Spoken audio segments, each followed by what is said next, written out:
السمیع العلیم من الشیطان الرجیم من حمزہ ونفخہ ونفثہ بسم اللہ الرحمن الرحیم۔ آج کا ہمارا سبق تفسیر سورہ آل عمران کی آیت نمبر 55 سے لے کے 60 تک، آیت نمبر 55 سے 60 تک انشاءاللہ۔ اذ قال اللہ، جب اللہ تعالیٰ نے کہا یا عیسیٰ، اے عیسیٰ، انی متوفیک، میں آپ کو فوت کر رہا ہوں، ورافعوک الیہ، اور تجھے اٹھانے والا ہوں اپنی طرف، ومطہرک من الذین کفروا، اور پاک کرنے والا ہوں آپ کو کافروں سے، وجاعل الذین اتبعوک، اور بنانے والا ہوں ان لوگوں کو جو تیری پیروی کریں گے، فوق الذین کفروا، کافروں پر، الی یوم القیامہ، قیامت کے دن تک۔ ثم الی مرجعکم، پھر میری ہی طرف تم سب کو لوٹ کر آنا ہے، فاحکم بینکم، میں فیصلہ کروں گا تمہارے درمیان، فیما کنتم فیہ تختلفون، جس میں تم اختلاف کرتے تھے۔ عیسیٰ علیہ السلام نے جب اپنے امت کو توحید کی دعوت دی، اپنی نبوت کی دعوت دی، رسالت کی دعوت دی، تو بہت کم لوگوں نے مانا، زیادہ لوگوں نے انکار کر دیا۔ حالانکہ آپ کو پتہ ہے کہ انسانی مزاج یہ ہے کہ جب کوئی معجزہ دکھایا جاتا ہے تو انسانی عقل ورتہ حیرت میں پڑ جاتی ہے۔ کوئی جادو دکھاتا ہے تو لوگ حیران ہو جاتے ہیں کہ بھائی یہ تو بہت بڑا جادو ہے۔ تو عیسیٰ علیہ السلام تو مردے کو زندہ کر دیتے تھے، پرندے کو مٹی سے بنا کے اس میں پھونک مارتے تھے، وہ زندہ ہو کے اڑنے لگ جاتا۔ اتنی بڑی بڑی نشانیاں لے کے آئے، لیکن یہودیوں نے پھر بھی نہیں مانا۔ جب انہوں نے نہ مانا تو قتل کرنے کے درپے ہوئے۔ اپنی طرف سے یہودیوں نے عیسیٰ علیہ السلام کو قتل کر دیا۔ ایک بادشاہ جو تھا اس کو انہوں نے پراپیگنڈا کیا کہ یہ عیسیٰ علیہ السلام جو ہے یہ اچھے انسان نہیں ہیں، یہ فساد ڈالتے ہیں، اور دوسرا یہ ہے کہ یہ تو بغیر باپ کے پیدا ہوئے ہیں، مطلب اس کے باپ کا پتہ ہی نہیں کہ کون ہے، مطلب جس طرح یہ بری بات کی انہوں نے۔ تو انہوں نے اس بادشاہ کو جب پراپیگنڈا کیا تو اس جرم میں سزائے موت اور پھانسی، بیسیکلی جو سولی پہ لٹکانا تھا۔ تو اللہ تعالیٰ نے عیسیٰ علیہ السلام کو کہا، اے عیسیٰ، میں تجھے پورا لینے والا ہوں۔ ایک تو اس میں یہ ہے عیسائیوں اور یہودیوں کا رد ہے کہ اللہ تعالیٰ فرماتے ہیں کہ انہوں نے قتل نہیں کیا۔ دوسری جگہ پہ اللہ تعالیٰ فرماتے ہیں وما قتلوہ وما صلبوہ، انہوں نے قتل نہیں کیا، نہ سولی چڑھایا، ولیکن شبیہ، لیکن ان کے اوپر مشابہ کر دیا گیا۔ وہیں سے ایک بندہ جو تھا وہ عیسیٰ علیہ السلام کے مشابہ ہو گیا۔ عیسیٰ علیہ السلام کو اللہ تعالیٰ نے اٹھا لیا اور اس بندے کو عیسیٰ علیہ السلام سمجھ کے انہوں نے پھانسی پہ، جو سولی پہ لٹکا دیا۔ اب عیسائی بھی یہی سمجھتے ہیں کہ عیسیٰ علیہ السلام جو ہے وہ مصلوب ہو گئے، اسی لیے ان کی مذہبی علامت جو ہے صلیب ہے، اور یہودی بھی یہی سمجھتے ہیں کہ عیسیٰ علیہ السلام کو قتل کر دیا گیا ہے۔ مسلمانوں کا موقف کیا ہے؟ مسلمان جو ہیں اور قرآن مجید کا موقف اور صحیح بھی یہی ہے کہ اللہ تعالیٰ نے اٹھا لیا اور قیامت والے دن کے قریب وہ واپس آئیں گے۔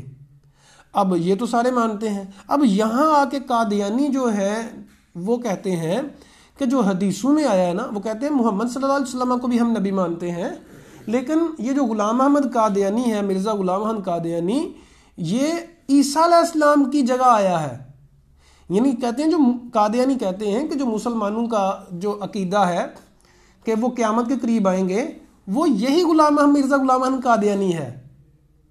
ان کی بات جو ہے غلط ہے۔ وہ قادیانی اس کا ترجمہ یہ کرتے ہیں کہ دیکھو قرآن میں لکھا ہوا ہے یا عیسیٰ انی متوفیک، میں تمہیں فوت کرنے والا ہوں، تو وہ عیسیٰ علیہ السلام فوت ہو گئے ہیں، لیکن جو ہمارے مرزا غلام احمد قادیانی ہیں یہ نبی ہے۔ ان کی بات غلط کیسے ہے؟ ایک تو یہاں فوت مراد نہیں ہے، اس کا مطلب ہے متوفی کا مطلب پورا لینا۔ آپ لوگوں کو پتہ ہے کہ جب انسان فوت ہوتا ہے تو کیا ہوتا ہے؟ کیا جسم اور روح دونوں اوپر جاتی ہیں؟ جسم نہیں جاتا، روح جاتی ہے نا صرف، جسم تو نیچے ہی رہتا ہے۔ نبی کریم صلی اللہ علیہ وسلم جو تھے فخر کائنات ہیں، امام الانبیاء ہیں، روح اوپر گئی اور جسم وہیں تھا۔ آپ صلی اللہ علیہ وسلم، روح پھر واپس آ جاتی ہے، یہ ایک مطلب برزخ کے معاملات ہیں۔ تو یہاں اللہ فرماتے ہیں میں پورا لینے والا ہوں آپ کو، ورافعوک الیہ، اور آپ کو اٹھانے والا ہوں اپنی طرف، ومطہرک من الذین، اور پاک کرنے والا ہوں آپ کو کافروں سے۔ یعنی کافر لوگ گندے ہیں جو آپ کو قتل کرنا چاہتے ہیں، تو ان کی گندگی سے آپ کو پاک کر دوں گا کہ اپنی طرف لے کے جا رہا ہوں۔ تو اس میں امت مسلمہ کا اس پہ اتفاق ہے کہ عیسیٰ علیہ السلام جب دجال آئے گا تو اس کو قتل کرنے کے لیے آئیں گے، اور یہی ہمارا موقف ہے۔ تو مرزا غلام احمد قادیانی جو ہے وہ جھوٹا انسان تھا، وہ نبی ہرگز بھی نہیں تھا، اور اسی لیے قادیانیوں کو کافر ہماری گورنمنٹ نے بھی کافر قرار دیا، پارلیمنٹ نے کافر قرار دیا، اسی طرح اور بھی کئی ایک ممالک مسلمان، سعودی عرب ہے، انہوں نے بھی ان کو کافر قرار دیا ہے، یہ مسلمان نہیں ہے۔ وجہ یہ ہے کہ نبی کریم صلی اللہ علیہ وسلم کو آخری نبی نہیں مانتے۔ فَأَمَّا الَّذِينَ كَفَرُوا، تو جو کافر لوگ ہیں، فَأُعَذِّبُهُمْ عَذَابًا شَدِيدًا، میں ان کو سخت عذاب دوں گا دنیا میں بھی اور آخرت میں بھی، وَمَا لَهُم مِّن نَاصِرِينَ، ان کا کوئی بھی مددگار نہیں ہوگا۔ اللہ تعالیٰ سے دعا ہے اللہ تعالیٰ ہمیں دنیا اور آخرت کے عذابوں سے بچا لے۔ وَأَمَّا الَّذِينَ آمَنُوا وَعَمِلُوا الصَّالِحَاتِ، اور جو ایمان والے ہیں لوگ اور جنہوں نے نیک کام کیے، فَيُوَفِّيهِمْ أُجُورَهُمْ، اللہ تعالیٰ ان کو پورا بدلہ دے گا، وَاللَّهُ لَا يُحِبُّ الظَّالِمِينَ، اللہ ظالموں کو پسند نہیں کرتا۔ ذَلِكَ نَتْلُوهُ عَلَيْكَ مِنَ الْآيَاتِ وَالذِّكْرِ الْحَكِيمِ، یہی ہیں ہم آیات آپ کے اوپر تلاوت کرتے ہیں، من الآیات، یہ آیات سے، وَالذِّكْرِ الْحَكِيمِ، اور ذکر ہے حکمت والا۔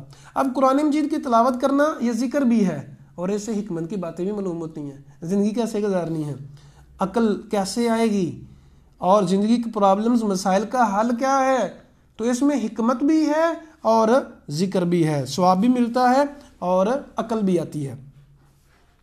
ان مثل عیسیٰ عند اللہ، عیسیٰ علیہ السلام کی مثال جو اللہ کے ہاں وہ آدم علیہ السلام کی طرح ہے۔ خلقہ من تراب، اللہ تعالیٰ نے آدم علیہ السلام کو مٹی سے پیدا کیا، ثم قال له کن فیکن، پھر کہا ہو جا تو وہ ہو گیا۔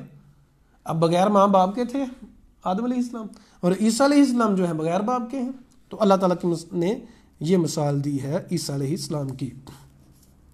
الحق من ربک، حق تیرے رب کی طرف سے ہے، یعنی جو اللہ تعالیٰ فرما رہے ہیں نا یہ چیزیں عیسیٰ علیہ السلام کے بارے میں، مریم علیہ السلام، زکریا علیہ السلام، یہ جو اللہ تعالیٰ آیات بیان کر رہے ہیں یہ حق ہے تیرے رب کی طرف سے۔ فلا تکن من الممترین، آپ شک کرنے والوں میں سے نہ ہوں۔ عزیز سامعین یاد رکھیے گا، دین، اسلام اور ایمان یقین کا نام ہے، شک کا نام نہیں ہے۔ جس بندے کو یقین ہوتا ہے کہ دین کے اوپر عمل کرنے ہی میں بھلائی ہے تو وہ عمل کرتا ہے، اور جس کو شک ہوتا ہے کہ بھائی پتہ نہیں نماز پڑھنے میں فائدہ ہے یا کام کرنے میں، وہ نماز نہیں پڑھتا۔ ٹھیک ہے نا، ایک بندہ جو ہے دکان بند کر کے نماز پڑھنے چلا جاتا ہے، اس کو یقین ہے کہ میرا فائدہ دکان میں نہیں ہے، اس وقت کہاں فائدہ ہے؟ نماز میں۔ ایک بندہ جو ہے وہ دکان کو بند نہیں کرتا، کیوں نہیں کرتا؟ میرے گاہک ختم ہوں گے، میرے گاہک جو آئیں گے وہ چلے جائیں گے، مطلب اس کو یقین نہیں ہے کہ نماز میں فائدہ ہے۔ اگر یقین ہوتا تو کیا کرتا؟ فائدے کی طرف جاتا نا۔ تو اسلام جو ہے وہ یقین کا نام ہے، جو یقین کی راہ پہ چل پڑے انہیں منزلوں نے پناہ دی، جو وسوسوں کا شکار ہوئے وہ قدم قدم پہ بہک گئے۔ تو ہمیں یقین کی دولت سے مالا مال ہونا چاہیے۔ اللہ سے دعا ہے اللہ حق بات کو سمجھنے کی اور اس پر عمل کرنے کی توفیق عطا فرمائے۔ اقول قولی ھذا استغفر اللہ لی ولکم ولسائر المسلمین۔